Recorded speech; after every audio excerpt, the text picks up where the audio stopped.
Hello everybody, welcome back to Yoba TV. If you're new here, you're welcome. Kindly click that subscribe button on your screen, like, comment, and share this program. Ẹ̀yin èèyàn mi a tún ti dé o. Oríṣiríṣi ló ń ṣẹlẹ̀ lórí social media. Ẹ jọ̀ọ́, ẹ̀yin ò lẹ ti rí bí fídíò tí Queen Mother post lánàá. Is it only me or is it like Queen Mother is looking younger and younger every day? Am I the only one who noticed that? She looks radiant. I mean, she looks so good, I swear. Notice Queen Mother she's looking even younger and younger than her age.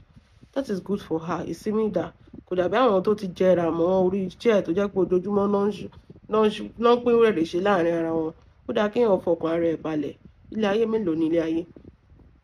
So with that being said, let me just chip in this thing concerning the whole aṣèwà lórí ọ̀rọ̀ Baba Ijesha, but the whole Mrs. case. Ọmọ yẹn ń parọ́ gan.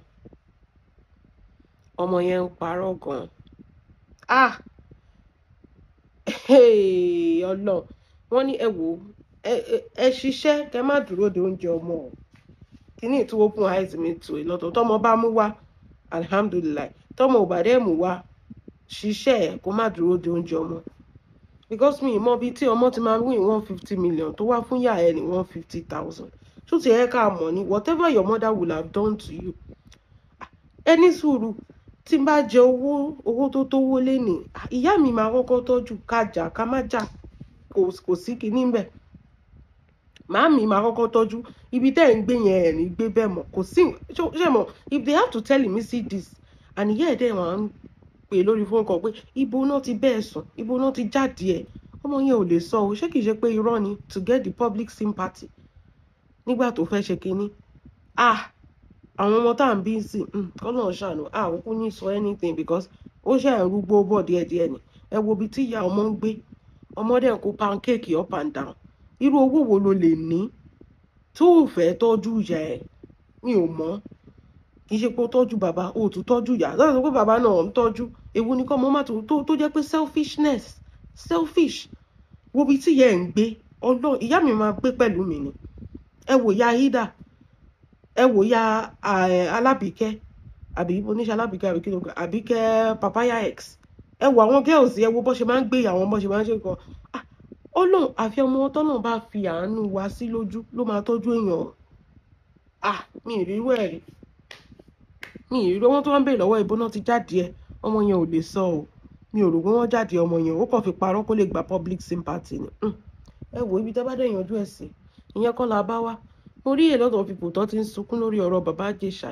kẹ́ sunkún ju bẹ́ẹ̀ lọ kẹ́ wá bẹ́ẹ̀ certificate ju bẹ́ẹ̀ lọ court ò kì í ṣe social media if you need any evidence ẹ lọ sí court if you have any evidence ẹ gbé lọ sí court gbogbo eléyìí tẹ́ ẹ sọ pé ẹ rí fídíò ẹ dẹ̀ rí ẹ sọ pé wọ́n set ẹ̀ up kò sọ̀rọ̀ set up ń bẹ́ tọ́mọ̀tẹ̀ tó set Ijesha up ṣèbó ní lọ́ọ̀yà àìmọye èèyàn tó dìde fún náà tó máa fi mú ọ̀rọ̀ set up yẹn wọ́n máa yọ jáde pé set up lélẹ̀ wọ́n á prove in court wọ́n á dẹ̀ rí i pé kò ṣe nǹkan kan wọ́n dẹ̀ acquit ẹ̀ pé kó máa lọ́lé láyọ̀ àtàlàfíà kò sọ̀rọ̀ set up mẹ́ ó ṣẹ̀ wọ́n dẹ̀ dá ara fún. And let me just chip in this thing ó wà lára nǹkan tí mo fẹ́ kà fún yín lẹ́ni láti ọ̀dọ̀ iye táyé ṣe let me chip in this thing for you guys. Ṣẹ́rí ó ti serve term ẹ̀ ó ṣẹ̀ ìka tó bá ṣẹ̀ lọ́ba máa ń gé wọ́n sọ pé ọba máa ń gé orí tó bá ṣẹ̀ ìka tó bá ṣẹ̀ lọ́ba máa ń gé. Princess, you don't need to say anything. He has served his time. Tó bá wù sí kó tún lọ máa tọwọ́ bọ̀ gbogbo ọmọ wọn wá kúkú gbàgbé ẹ̀ síbẹ̀ yẹn lórí kéèsì ẹ̀ you said it yourself ó ṣẹ̀ wọ́n dẹ̀ ti gbé lọ ilé ẹjọ́ ó dẹ̀ ti serve time ẹ̀ so he's a free man now ọwọ́ ilé ẹjọ́ ló wá kù sí tó bá fẹ́ sọ di offender àbí wọn sọ di offender ọwọ́ ilé ẹjọ́ you don't need to be explaining àbí ẹsẹ̀ torí everybody it will come out like you are a bitter person. It will come out. Justice has been served. What else do you need? Yomi said, you are now free and out, Ijesha. It's not just back, but Ijesha is not just back, but better. I am also happy you were cleared by the appeal court of ever having to do anything with the minor. The 7-year-old story is a charade. We live in a terrible world where sentiment and wickedness rise above the rules of law and truth. Let me tell you, Yomi Fabi, you saw the video. There is no wickedness. Kò sí bó ṣe máa set ẹ up tó máa kọwọ́ bọmọ lára tó máa láka ọmọ kékeré ogun ìdílé ló ń ja èèyàn. Ọkùnrin tó máa lọlé onílé tó máa bọ́mọ kékeré sùn bẹ́ẹ̀, ogun ìdílé ni. Let it be to the record that those that set the trap engage in age falsification, because there was no single proof till date anywhere, not even in court, that said victim was 14. Kò sí proof in court. Ó sure pé ó lọ sí court. If there was no proof in court, the case would have been thrown out from the beginning of the case. Because Ijesha even had the support, more support than anybody. The case would have been thrown out if there was no evidence. There is evidence that that girl, that baby, that child is a minor. There is video evidence to prove when your client is grouping that innocent girl. So what evidence are you looking for? To me, they only weaponize abuse of child. But you just said that the child is not 14. Or to support the abuse of child. Oh, no. To destroy a weak target and achieve vendetta. You just said, don't you just contradict yourself? You said a child slash minor. You said they weaponize the abuse of a child minor, and you now claim again that there's no evidence that the child is 14 years. Damola Adekola, princess comedian slash ally or neighbor, and security of the house with alias Okele, was sexually this girl since 2020. If you have any evidence that lawyer Ijesha, if you say you have all this evidence, kí ló dé tẹ́ present in court? Kí ló dé tẹ́ lọ gbé gbogbo lawyer yẹn ló máa gba lawyer Ijesha máa lọ gba gbogbo court order láti lọ arrest àwọn people. You are just saying things out of your anus. What is the Ijesha lawyer doing there? If this thing were true, they would have gone and carried this man, all these people you are naming, and there was no evidence against them. If you have your evidence, Ijesha will not be in court. They will be the one to be behind bars. You said the Ijesha and Damola Adekola, who practically had Kineko, confirmed the girl was his girlfriend and was asked to walk free, despite initially being arrested alongside Baba Ijesha. Make it make sense. Same case, same victim, same investigation. Okay, let us see how this thing can play out. If the girl, minor, does that girl consented to Ijesha from what you can see on that video? If the girl has a boyfriend, I'm not 12 got any boyfriend, is in 10 got any boyfriend, she consented to that. Cause of woman she minor, she consent, go to the big Ijesha group where more rich man, consent. Consent, go to the big Ijesha group where more rich. And in what universe no man lolly only let mama group more rich? Princess comedian groomed the girl for àwọn ọ̀rọ̀ bíbá yẹn a lè máa sọ o bí mo ṣe ń skip tí wọ́n skip a lè ká gbọ́nrangan torí àwọn words bíbá yẹn wọ́n máa flag one. Group the girl for S activities. This is coupled with negligence because SPERM was found on the girl days after Baba Ijesha was arrested, and it is not for Baba Ijesha. Tests confirmed she recently lost her virginity then.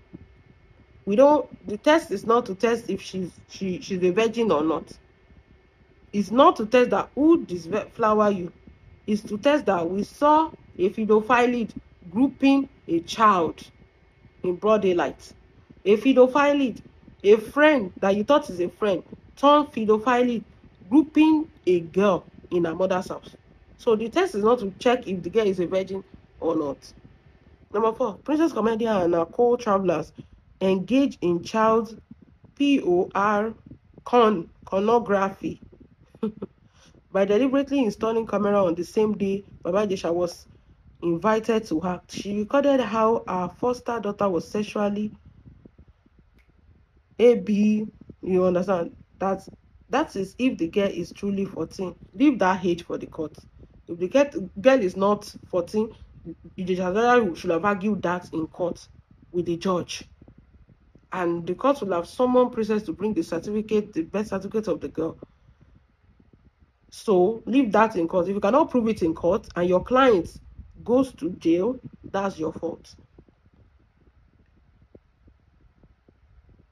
Anyone engaging, any princess engaging child pornography. Pornography does not go engaging. Don't to your law, but I me. You know, they tell for any evidence in court. If you know you have everything against it, see, this is just diverting from one thing, and it's clear. We all saw it. He grouped the girl and he went to jail. Period. All these things, Princess is doing this, is doing that, is doing that, is doing that. Ọmọ yẹn kọ́kọ́ lọ bá Ijesha. Ijesha ló wá bọ́mọ yẹn. In what universe ló dá kí èèyàn lọ máa bá ọmọ ọlọ́mọ sùn lè yẹ? Princess Comedia subjected the girl to re-trauma. She practically wants the girl to suffer PTSD just because she wants to gather evidence. That is if the girl is truly 14. F in left court. She ABUSED the right of the girl because she relied on her for food, shelter, and guidance, etc. We as human rights activist organization never and will never condone or support any form of abuse. But Ayomi, if this thing happened the way it happened, with which we saw that on tape, on CCTV camera, imagine we did not see that. You will argue that it did not happen. When you saw the evidence and you are still arguing, what does that tell you? That you don't even know what you're doing. You saw the evidence against this man. Nobody asked him to touch this girl. He did it from his own free will. He knew that this is a crime and he still went ahead to do it. It's a different ball game. It's a different ball game. You didn't see the girl stand up to go and meet him. That is what they call a setup. It was the man intentionally. This is his intention. Like if you say something is premeditated, you went to go and meet a young girl and he started touching. And if you say you want to defend yourself against this thing, you say you're a woman rights activist. How can you see a video, a clear CCTV camera of this girl being molested and you call yourself a woman rights activist? How is that possible? These are two different things now. You condone a pedophile and you're saying you're a woman rights activist and you don't condone this abuse. But that you mean, make it make sense. Let alone children, let alone on children or minors, you are doing the same thing. We continue to fight against selective justice, abuse of fundamental human rights of a person. What about the right of that girl? Who is fighting for the right of that girl? You can see that she's clearly avoiding and stopping this man. This man doesn't want. Turn back, to one who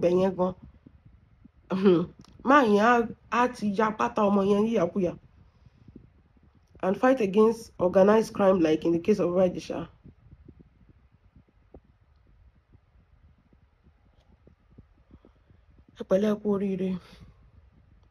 To me, there was no crime committed at all. There was no crime committed at all.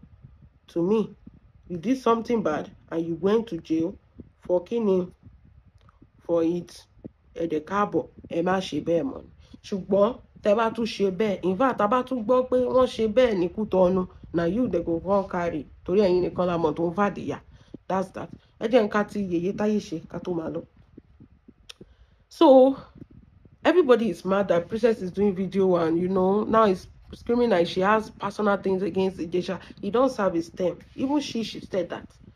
And just let it go. Just let it go. But he has served his term. Rebrand. In fact, àdúrà ni pé kó má tẹ̀ rebrand. Kó tún lọ tọwọ́ bọ òbò ọmọ mi. Wọ́n á tún gbé. Bóyá firing squad náà fi parí iṣẹ́ this time around. So Ijesha said, regarding the matter between Baba Ijesha and Princess, I shared Iyalaje's post on my page and noticed a flood of mixed comments. To clarify my position, from the very beginning, everybody from the very beginning condemned this. She to understand, he condemned, but now you don't have a from the very beginning, I was never in support of Baba Ijesha, nor can I ever defend his action. Exactly. Nobody likes this. This is disgusting. This is just terrible. Coming from someone like that. I was never in support of Baba Ijesha, nor can I ever defend his action. He committed a crime, served his time in prison, and that conversation Princess had was, in my view, completely unnecessary. Yes, because this thing is fresh. Putting his name is in ex-offender.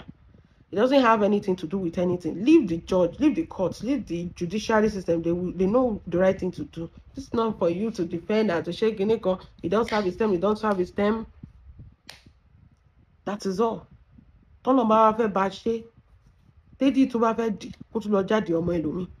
At this point, whether your family did no longer whatever Yomi Fabi did no longer matter.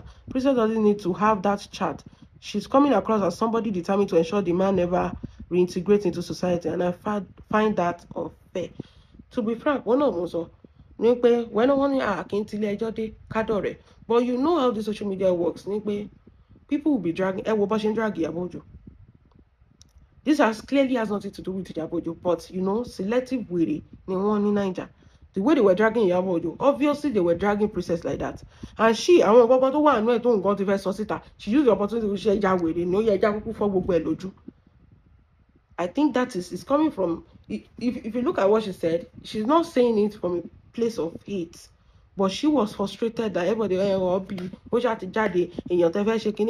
and it's not like that. She was just angry and frustrated from what people are doing, and she needs to clarify herself, but she went too far in the clarification of herself.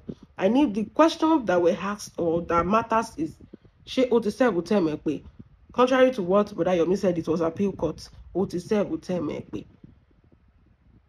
So that is just it. That is what you have to say. But all other thing is unnecessary. Landlord should be careful. All these things is unnecessary. He live here, he defile people, is unnecessary. A little partakes here, you have said it, you have clarified your mind. So or else this will be coming out like you are just bitter and you don't want him to settle down, you want people to be afraid, he don't serve his time. When I mojo owaku so we. When you àdúrà tèmi gbà fún ni pé kó tún lọ lé onílé kó lọ bọ́mọ sùn. Àdúrà tèmi gbà fún ni. Kẹ́ wá wò bí àwọn onífẹ́ yẹn tí àgbà. I'm certain that he has learned his lesson. It's time to move on. He deserves a second chance and we should let him have it. If he rebrand himself and make himself better, they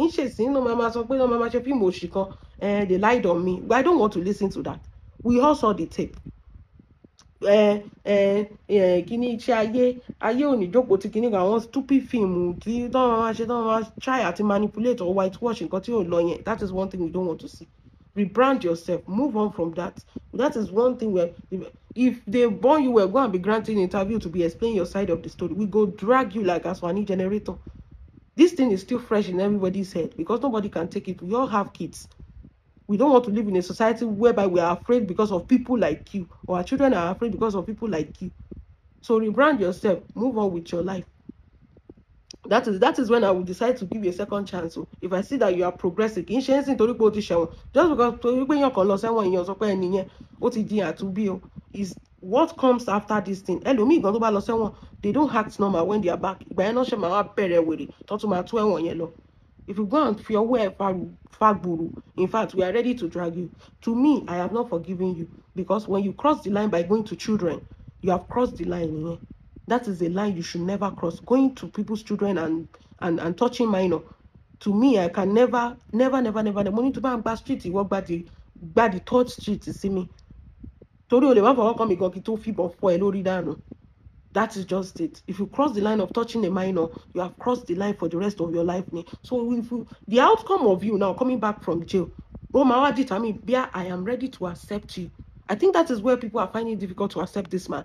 Doesn't mean he has learned his lesson. Let us see what is going to come, what is coming to do. Whether he's coming to whitewash or defending, defending. That is where we will know. Because right for me, I'm still finding it difficult in my heart to even look at you, to even think anything about you, because you mess up big time. A lot of us are your fan, but you mess up big time. You mess up big time. You mess up yourself. You mess up everybody that believed in you. You mess up your fan. You read the good one. You will pay as a single no chef way. So that is when I will decide. It's about the positive impact. Don't she? That's when I will decide if you want the effort or not. But for now, you are still an ex-convict. You are still in your pedophile the pedophile Baba Ijesha. We are not going to leave that one until when you change your life. And it deserves a second chance, and we should let him have it. We'll get to that. When we get to that bridge, we'll cross it. If Princess had any issue, they should have been directed at Yomi Baba Ijesha. Why involving landlords and hotel? Everyone already know by now. Even with the landlord or no hotel, any social gathering that has to do with children, Christmas party, New Year party, children party, end of the year party, birthday party, anything you call money. In fact, we cannot trust you. tọ́mọ gan bá yé adìyẹ tádìyẹ bá yẹyin gan, they should not even let you be there, because it's a normal, anybody tó bá ti lọ sínú, tó bá ti jẹ́ offender bẹ́yẹn tó fọwọ́ kọmọ kékeré, they don't let them into the society easy like that, or they don't let them around where children is. Tó bá ti mọ̀ pé òun fẹ́ padà sẹ́wọ̀n ni kó lọ sí, gbogbo àwọn nǹkan tó máa sọ fún nìyẹn, àwọn parole officer yẹn máa sọ fún. Tó bá ti mọ̀ pé òun fẹ́ padà sẹ́wọ̀n ni kó lọ síbi tọ́mọ kékeré bá wà. You don't go to places like that, because nǹkan ibi tó ti ṣe sínú society. You cannot have children and be afraid because of you. Irú orí bú wo ló ń tẹ̀lé ẹ káàkiri? Why involve landlords and hotel? Everyone already know what he was convicted for, and I doubt anyone will ever leave their children alone with him. Don't kó gbé lọ, ṣebí Lizzy bímọ obìnrin, ọmọ yẹn dẹ̀ ṣì kéré dáadáa, and he like them young. Kó gbé lọ, kó lọ tì mọ́lé, kó lọ jẹ́ kó lọ lo Christmas party lọ́dọ̀ ẹ̀. You claim there are other victims, so where are they? You are the one ascertaining this, but we haven't seen any evidence. Of course, process should not have crossed that line. Nípa they are victim. If you know you're a victim and that man has done something to you, go to court. Kò tẹ́ ẹ̀ ń ṣe ẹnu process ò yẹ ká ti gbọ́. Èèyàn mélòó ló fẹ́ jà fún? You turn yourself to pedophile activist. It's not eléyìí tó bẹ́ẹ̀ o ti ṣe o ti yanjú ẹ̀. If those people, they don't want to talk, that's their problem. If they want to talk, they should go to court. Honestly, I would strongly advise him to avoid any interaction with children or women for the time being, as a former offender. He is vulnerable to being set up or taken advantage of by others. Gbọ́n nǹkan tí mo sọ ni, mo ní tó bá jẹ́ pé Kútọ́nù ni wọ́n ti bòbò jẹ́, òun náà bọ̀ wá mú. I'm telling you, kó jẹ́ pé ilé ìkejì tí ò ní nǹkan kan ṣe pẹ̀lú ẹ̀, òun náà bọ̀ wá mú. In fact, gan kó tó jẹ́ pé inú ẹ̀wọ̀n ló wà, tó wá sọ pé wọ́n bòbò ọmọ kan jẹ́, òun náà sì ń bọ̀ wá mú. They are still coming to question. You don't even know the guy. You are released at what expense? At what expense? Do you know even being in jail is better than you being released? Do you know? Hey, before you integrate into that society, show more ẹ̀mí àfẹ́ bọ́. Ẹlòmíì máa lè máa kọjá lọ báyìí tó bá rí ẹ tó mọ́ ọmọ dání, wọ́n máa sá lọ ni. Wọ́n máa dàbí ẹni pé tó bá rí wèrè ni. That is how you will be in this society now. Wọ́n máa sá lọ ni. Tó bá mú ọmọ dání tó bá rí ẹ báyìí tó ń kọjá lọ. Ẹlòmíì gan street tó bá bẹ̀rẹ̀ sí ń gbé gan, wọ́n máa máa ọmọ wọn máa sá kúrò ńbẹ̀ wípé àbí kán ṣe meeting, landlord meeting, kan sọ pé pedophile pedophile kan ti wà láàrin, sex offender kan ti wà láàrin wa o, ẹ kó ọmọ yín pamọ́ o, ẹ ṣe kinní kan. Àwọn kan tó lè vote pé kó kúrò ládùúgbò yẹn. O ò tí ì mọ nǹkan tó wà yẹn. He should avoid, as a former offender, he is vulnerable to be set up or taken advantage of by others. It's best for him to steer clear of women and completely distance himself from children. Some of you think someone convicted of such a crime shouldn't be accepted back into the society. He shouldn't, yo. He shouldn't, yo. We cannot live in fear. He shouldn't, yo. He shouldn't, yo. If somebody that doesn't have mental illness will never group a child, a minor, in her mother's house. Èèyàn torí ẹ̀ pé kan ò lè ṣe bẹ́ẹ̀. Nǹkan tó yẹ kó máa lọ fi lọ báǹkì, tó máa jump sórí counter tó máa jí wọn lówó, ò ní ṣe bẹ́ẹ̀. So báwo ló ṣe máa lọ lé onílé tó máa bọ́mọ kékeré sùn? As a whole celebrity tọ́lọ́run ti gbàdúrà ẹ̀, ẹ̀yin lẹ ń ṣe fíìmù tẹ́ fi ń kọ́ wa lọ́gbọ́n, ẹ̀yin lẹ tún bá àwọn ọmọ sùn mọ́ wa lọ́wọ́. You shouldn't. Left on me, you shouldn't. And I honestly find it amusing. What do you expect should happen to him? Ṣé kí wọ́n pa á ni, or what exactly? If after serving a sentence, he can't be reintegrated into the society, then where else is he supposed to go? Or what else do you feel should be done to him? It means ó yẹ kẹ́ pa síbẹ̀ ni, ó yẹ kó padà wá mọ́. Bẹ́ẹ̀ ni, èmi ò tiẹ̀ ní jẹ́ kó lọ sí jail gan kó máa padà bọ̀. Èmi á ti sọ ẹ́ dálábò ara kó tiẹ̀ tó lọ ṣẹ̀wọ̀n. Àwọn nǹkan kan wà, okay, Ọlọ́run má jẹ́ kó ṣẹlẹ̀ sí wọn. Èmi á tẹ problem ẹ̀yin tẹ́ ẹ̀ ṣàpàní. He shouldn't. Ó yẹ kẹ́ ẹ rí okó ẹ̀yẹn sílẹ̀ ni. So that àti ẹ̀ máa mọ̀, ó yẹ kó gé okó ẹ̀ ni, kó castigate wèrè. Tó bá castigate ẹ̀, ọkàn èèyàn máa balẹ̀ pé kò sí nǹkan kan tó fẹ́ fi lè gún yàn mọ́. Tó yẹ kó máa gún ọmọ kiri. Èèyàn tún kádìyẹ wọlé torí pé wọ́n ti release bàbá Ijesha. No be juju be that. Kí èèyàn tún máa kádìyẹ wọlé kó tún kó ló ń gbó wọlé àtajá. Ó ga ọ́. Why are people sent to correctional facility? Isn't it so they can become better individuals? Not everybody that go become better. In fact, ẹlòmíì tó lọ gan to become worse. So we have all the right to feel the way we feel. That is just it. We have all the right to feel the way we feel until when we see changes, visible changes. Pé ẹni tí yí padà ó ti di àtúnbí. We can't just accept him because he went there and he came back. Ṣá mọ nǹkan tó gbogbo nǹkan tó ti ọdún mẹ́ta ò kì í ṣàlẹ̀ òkú ọjọ́ mẹ́ta ò ń ṣàlejò sàréè náà. bóyá ọjọ́ mi gan wọ́n ti kọ́ pé nǹkan báyìí ló máa ṣe, bóyá wọ́n tẹ̀ ti kọ́ ní better ways to do all this kind of rubbish. Ọjọ́ mẹ́ta ò kì í ṣàlejò sáré, so we cannot just accept him like that o. Never. Isn't it better they can become better individual? Do you believe he hasn't learned the lesson yet? I believe so. Oh my wá ga o, ẹ wá lọ pa then. Èyí táyé ṣe a lè pa. A lè fi crime solve crime, a lè pa. But we have the right to feel that way. Because of your chat, people have turned against Auntie Yabo as well. No. Even before Princess said anything, I want you to present drag Auntie Yabo, especially that video of about Ijesha guilty by Jabaje. To Baja de Madapada Sawan, they've been bullying Auntie Yabo. First time Auntie Yabo don't bullying. People have turned against Auntie Yabo as well. The more you persist, the more they drag her into this issue. Please, it's time to let this go. Enough is enough. You are right though. Princess should just not say anything anymore. The thing in Goti Shele, or that is said will tell me, to be frank. Princess will see no position like to say anything more against this man. I know it's not easy because over Jamie no. Let go on it. It's not easy, but at the same time, for peace or for your own sanity too, you have to let it go. Moving on. But we are watching Baba Ijesha as like a hawk. We are watching you like a hawk. That rubbish that you did, Ọlọ́run wọ́n bí ẹ̀dá kó try ẹ̀. Àwọn fúnra ó tẹ̀ ní dé prison kan kó tó kú. Wọ́n á ti ṣẹ́ ẹ pamọ́ bẹ́ẹ̀ ni. Ó ní mo sọ pé tó bá yẹ pé bàbá ọmọ yẹn wà nílé tó ṣe kíní ẹ̀ tó wá ka ẹ̀ mọ́ bẹ́ẹ̀. Ṣé nǹkan tá à ń sọ ẹ̀? Wọ́n á sọ pé a ti gbé bàbá rẹ̀ lé. Nǹkan tó máa kọ́ nìyẹn. Wọ́n á ti gbàgbé ẹ̀ gan, wọ́n á ti di òkú. That is just it. We are watching you like a hawk. But it takes time for people to heal. You disappointed us. So it takes time for people to heal. I just got out. I have a headache. Idiot ò tí apologize. Whitewash nǹkan tí ò ń lọ. Tó ti bá rí any whitewash, in fact, that's when I will even hate you more. Tí bá tún wá rí ipò tó whitewash anything. That's why I'm going to hate you more. Nǹkan tí Yomi ń ṣe yẹn kò make sense now. Ó tún máa jẹ́ káwọn èèyàn tún rí ẹ for who you are. What are they celebrating? What is making them happy? Kò kú síbẹ̀ gan, ó better ju àyè tó jáde. What are they? What is it? Ṣé o ti dòkú ayé gan tẹ́lẹ̀ gan? Ìwọ tó yẹ pé wọ́n máa rí ẹ báyìí wọ́n máa sá ni. Oníkálukú máa mọ́ ọmọ yàgùgò ní pé olórí burúkú ti wà ń bẹ̀ yẹn o. Ẹ má yẹ káwọn ọmọdé bẹ̀ o. Ẹ má wọ̀n yín padà lọ sílé o. At what expense? What's the freedom for? Ṣé freedom nìyẹn? Well, we want to see you change your life, as Ijesha said. You change, we change towards you. But right now, Ashinjaja Abiyamo, ó ṣì ń ta wá lára. Ashinjaja Abiyamo. So you change, we change. You know change, my dear, it go be worse. Ó máa tún worse ju ìgbà tó wà níwọ̀n lọ. A máa wá jẹ́ kí society tó fẹ́ integrate yẹn sí kó disintegrate yẹn burúkú. Bó ṣe rí nìyẹn. Society tó fẹ́ integrate sí yẹn. Ẹ wọ́n sọ pé ya wèrè ni. Irú yín báyìí la máa fi jófin. Bẹ́ẹ̀ ni. Ó fẹ́ bá yára ẹ jẹ́ will let you destroy your life, but you'll be destroying children's life yẹn kò possible. Any wèrè òṣì. That is it, guys, Jare.